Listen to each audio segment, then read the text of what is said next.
Esatto, molto che non bonato. No, no, nella suppola. No, non vuol dire, non vuol dire, non vuol mangiare. Oh, ma manca di non buono, non si.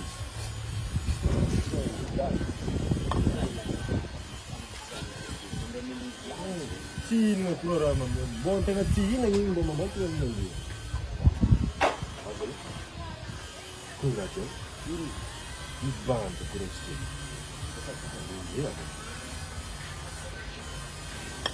E poi mi qua. Ecco fatto anche io.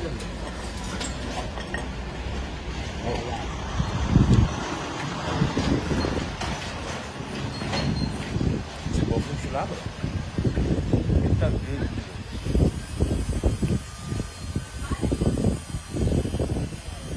Vabbè.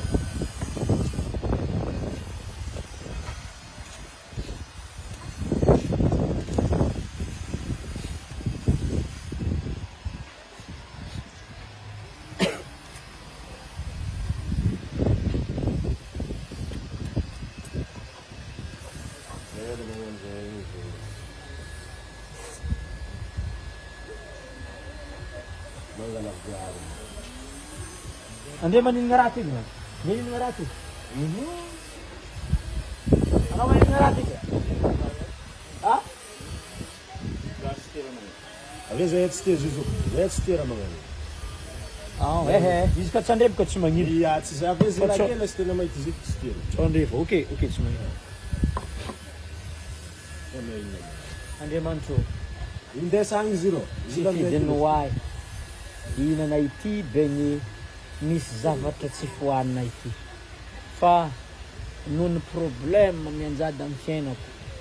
Aleko amoy fo hiala eto ambonin'ny tany eto. Eko fa mbola tsara ny fiainana eto an-tany. Fa noho ny zavatra mantentseka amin'ny fiainako aleo ho any an-danitra aho. Inona ity zavatra ity. Ka misaotra. Ano manao tali? Oui allô, oui zokla. Ano manao? Hitanao zokla. Iambesa ty? Zaho tabitabe. Oui zokla. Hitanao anao ke mandeha an-tragno aty. Aleva raha an-tragno akao. Ya, aleva. Fa za i près 30 minutes za fa tsy hitanandre. Efa mety tsy takatra anandre eto za.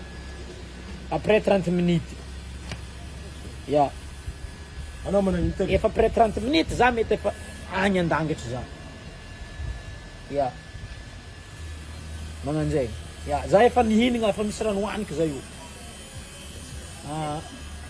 Ano manao fagnafa? Ke magnanjay. Ano zo mo tali? Ya, mandeha natino. Dera ya raha jiaby, i tany jiaby igny, mandeha natino mangala taratasy zigny. Fa après 30 minutes za fa tsy hitanao za. Zegny zalazoko be. Anao ny araiky ny olo atokisako mandeha natino. Ano bi. Azo magkairool jay, magpairool. Ano manao tali? Mlapo. Ano manao fagnafa? Sis fagnafa nga mas. Fangafanga nini? Ndeka raha tsy ninigna zy. Azan sa brabangan dyan. Kuray ano baka pagkatengat sige na sa. May maninigna zy? Eno fo. Arang ka tsika pagkaipe? Buwa fagnafa nga ba?